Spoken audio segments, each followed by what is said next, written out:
Halo, selamat sore pemirsa. Berjumpa lagi bersama kami dalam program Suara Parlemen Petang edisi Senin 13 Juli 2020 bersama saya Dedi Ramadan dan juga rekan saya. Dan saya Ayu Rahmawati. Kami sudah menyiapkan beragam informasi seputar dinamika dan aktivitas Dewan Perwakilan Rakyat Republik Indonesia yang akan bacakan kepada Anda pada hari ini ya, Ayu ya. Iya, betul sekali. Nah, ini kita membahas terkait dengan tema utama kita pada hari ini. Kita akan membahas sekolah berpotensi menjadi klaster baru corona dikarenakan memang saat ini sekolah sudah ada yang diperbolehkan untuk belajar tatap muka nih, Ayu. Betul sekali, per hari ini meskipun juga sekarang sudah masa PSBB transisi, ini ternyata sudah ada beberapa sekolah di zona hijau yang membolehkan pembelajaran tatap muka. Tetapi kalau kita lihat ini kan secara nasional ini angka dari kasus positif COVID-19 ini masih sangat tinggi, lebih dari 1.000. Nah, kita akan membahas pemirsa di akhir segmen apakah ini akan menjadi potensi dari klaster baru corona. Dan kita akan melihat dulu apa saja yang menjadi headline media online yang terbit pada hari ini pemirsa. Ya.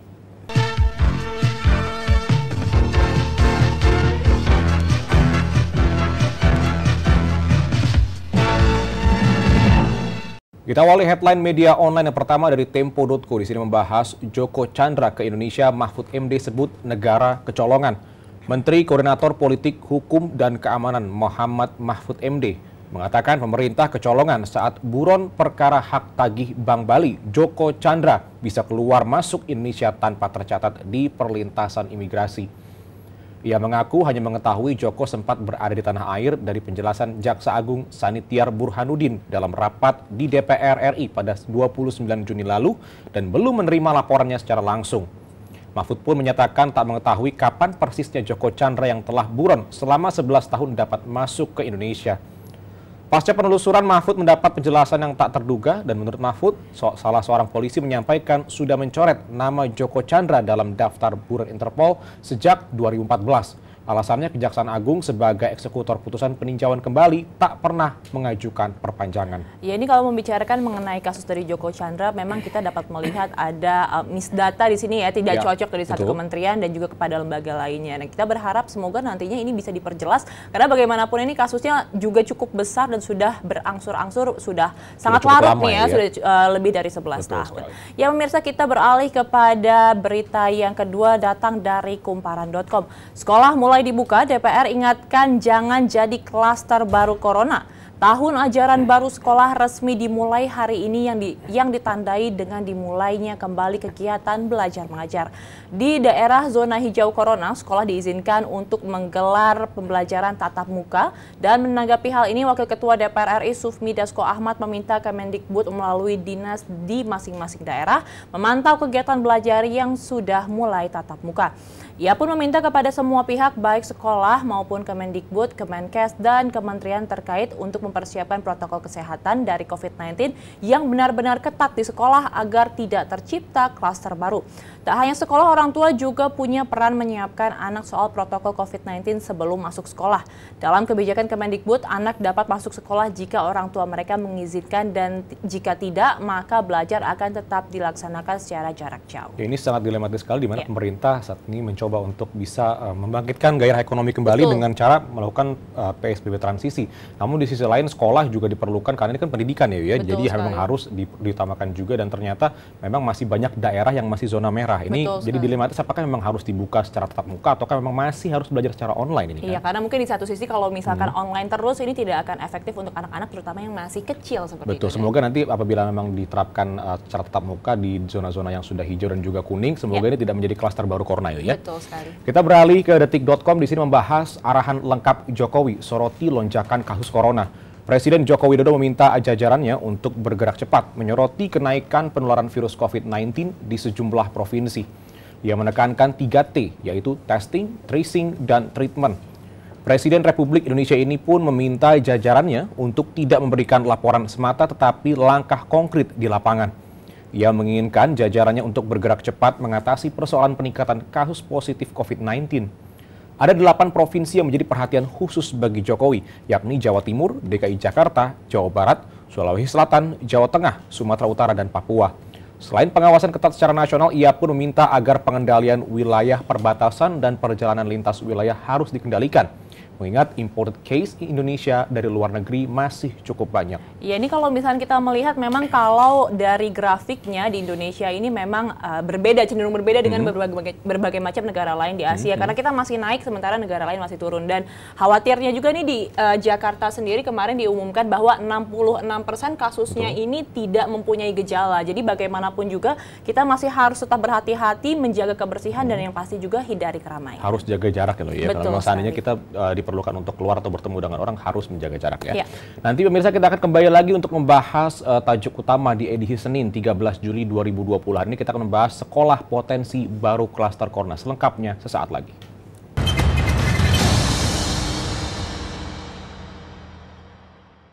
Anggota Komisi 11 DPR RI mengkritisi penyaluran kredit usaha rakyat atau KUR di tengah pandemi COVID-19 yang dilakukan melalui program subsidi perbankan dan penundaan pembayaran cicilan dan kredit. Ditemui di gedung DPR RI Jakarta, Mustafa menjelaskan penyaluran KUR oleh perbankan berada di bawah pengawasan Otoritas Jasa Keuangan atau OJK. Adapun Bank Indonesia memiliki fungsi dan peran sebagai otoritas moneter, sehingga perlu koordinasi Bank Indonesia dan OJK mendorong penyaluran KUR menjadi efektif dan efisien. Hal ini akan mendukung program pemulihan ekonomi nasional akibat pandemi COVID-19, sehingga UMKM dan daya beli masyarakat dapat bangkit kembali.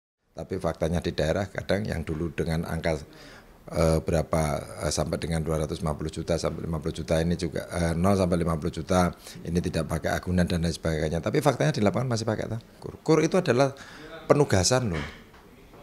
Penugasan yang dilakukan oleh Bank Umum. Anggota Komisi 11 DPR RI Sarmuji menilai realisasi penyaluran KUR di tengah pandemi COVID-19 masih mengalami kendala. Kebijakan subsidi perbankan untuk menunda pembayaran cicilan dan kredit diharapkan bisa membantu masyarakat menjaga kestabilan perekonomiannya. Kita juga menyediakan subsidi terhadap KUR, mereka yang mendapatkan fasilitas KUR belum bisa bayar, kita subsidi, kita tanggung beberapa bulan, 3-6 bulan bunganya. Artinya mereka kita harapkan untuk bisa hidup dan tidak membebani perbankan. Subsidi kan diambil dari APBN. Ajib dan Koko, TVR Parlemen, melaporkan.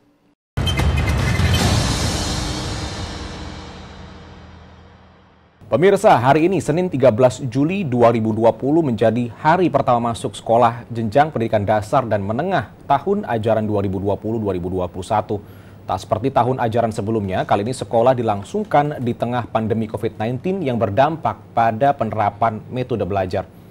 Skema belajar itu dilakukan berbeda-beda tergantung kemampuan fasilitas yang dimiliki sekolah dan tingkat keamanan daerah dalam masa pandemi.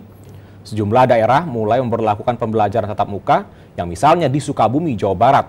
Wilayah ini mendapat izin dari Gubernur Jawa Barat Ridwan Kamil untuk melakukan pembelajaran tatap muka karena termasuk dalam zona hijau. Sebelumnya, Nadiem telah menyiapkan pidato sebanyak 2 halaman dipublikasi di laman Mendikbud dan viral pada Sabtu lalu. Dalam pidato itu, ia mengajak seluruh guru untuk berinovasi melakukan perubahan kecil di dalam kelas. Ridwan Kamil menjelaskan sekolah yang dibuka pertama ialah SMA dan SMP. Setelah dievaluasi efektivitasnya, barulah jenjang sekolah dasar yang dibuka. Ia menjelaskan pembelajaran tatap muka di tengah pandemi hanya dilakukan selama 4-5 jam tanpa jam istirahat. Siswa diminta langsung pulang setelah waktu sekolah telah usai.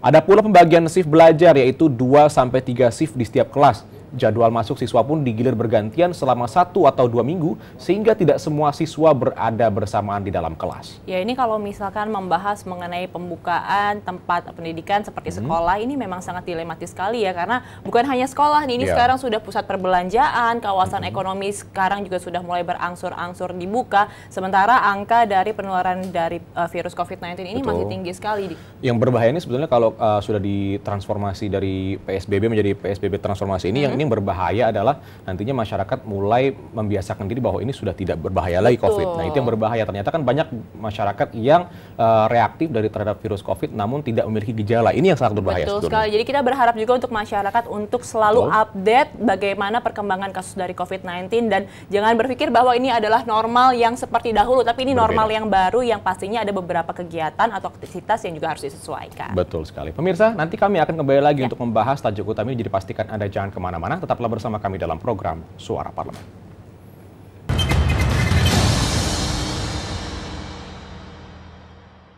DPR RI mendorong LKPP memperbanyak UMKM sebagai mitra agar belanja kementerian dan lembaga yang memiliki potensi sekitar 700 triliun rupiah dapat memprioritaskan produk UMKM. Dalam rapat Komisi 11 DPR RI bersama Lembaga Kebijakan Pengadaan Barang Jasa Pemerintah atau LKPP dan Badan Pusat Statistik atau BPS, anggota Komisi 11 DPR RI Putri Aneta Komarudin menjelaskan saat ini UMKM merupakan sektor yang terdampak langsung oleh pandemi. Sehingga memfokuskan belanja pemerintah pada produk UMKM adalah upaya menjaga kestabilan ekonomi masyarakat secara langsung. Sementara tenaga kerja kita 90-an% itu masih diserap oleh sektor UMKM sendiri gitu, dan mereka mempunyai kontribusi 60% terhadap PDB kita gitu. Tentu dampaknya akan sangat besar, dan ketika kita melihat krisis-krisis ekonomi sebelumnya 2008, 98 itu sektor UMKM yang selalu menjadi penyelamat Indonesia. Makanya sudah seharusnya sekarang pemerintah menjadi ibu yang baik untuk. Anggota Komisi 11 DPR RI Mustafa meminta agar LKPP memiliki komitmen dalam mempermudah produk UMKM terserap dalam belanja pemerintah. Antara lain, membuat aturan yang mempermudah akses katalog elektronik LKPP. Artinya bahwa target untuk pencapaian itu saya sangat optimis. Maka harapan saya hanya satu, fungsi pendampingan, fungsi sosialisasi tentang LKPP, sistem penunjukannya ini harus jelas. Sistem barang spesifik yang akan dibelanjakan oleh Mustaqim Danzia, TVR Parlemen, melaporkan.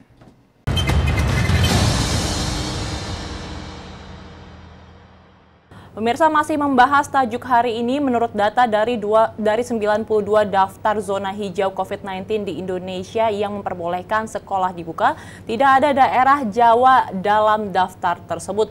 Sumatera pun menjadi daerah yang memiliki zona hijau terbanyak, disusul oleh Maluku, Papua, Sulawesi, dan Nusa Tenggara Timur. Sebagian besar sekolah lainnya di Pulau Jawa masih memberlakukan pembelajaran jarak jauh, terutama di kota besar seperti Bandung, Jawa Barat, serta DKI Jakarta. Sebab zona di daerah tersebut belum dianggap aman oleh gugus tugas percepatan penanganan COVID-19 di daerah setempat. Menanggapi hal ini, Wakil Ketua DPR RI Sufmi Dasko Ahmad meminta agar semua pihak termasuk orang tua untuk turut memperhatikan protokol kesehatan. Dasko mengatakan DPR RI tidak ingin sekolah yang berada di zona hijau menjadi klaster baru kasus corona. Ia pun meminta Kemendikbud membentuk tim pemantau yang mengawasi penerapan protokol kesehatan di sekolah zona hijau. Untuk itu, Wakil Ketua DPR RI bidang Korekeu ini meminta kepada Kemendikbud untuk membentuk tim pemantau yang diterjunkan dari daerah di tempat berlangsungkannya kembali pembelajaran tatap muka ini. Dan memang ini sangat diperlukan koordinasi antara guru atau tenaga pendidik dan juga orang tua di rumah. Betul. Yang bisa memberikan pencerahan kepada anak-anak sebelum berangkat sekolah, bagaimana terkait berbahayanya dari COVID-19 dan bagaimana untuk bisa menangkal jangan sampai tertular ya. Yang pasti juga selain koordinasi dari sekolah dan juga orang tua ini pastinya yang harus diperhatikan adalah koordinasi dari Kementerian Kesehatan itu sendiri dengan Kementerian Kebudayaan dan juga Pendidikan pastinya, karena bagaimanapun juga ini harus sangat intens ya Dadi ya komunikasinya. Bagaimana atau apa saja daerah yang sudah diperbolehkan untuk dibuka di zona hijau dan mana juga daerah yang masih harus ditutup. Dan tentunya ini juga perlu dukungan dari masyarakat terkait bagaimana pemerintah untuk bisa sukses menanggulangi dari penyebaran virus COVID-19 ini ya. Pemirsa, tadi sudah kita bahas kepada Anda apa saja menjadi headline media online dan juga tajuk utama yang sudah kami bawakan kepada Anda. Dan berakhirlah sudah rangkaian acara Suara Parlemen edisi hari ini. Saya Dadi Ramadan dan juga rekan saya. Dan saya Ayu Rahmawati beserta seluruh kerabat kerja yang bertugas mengucapkan terima kasih atas perhatian Anda. Sampai jumpa.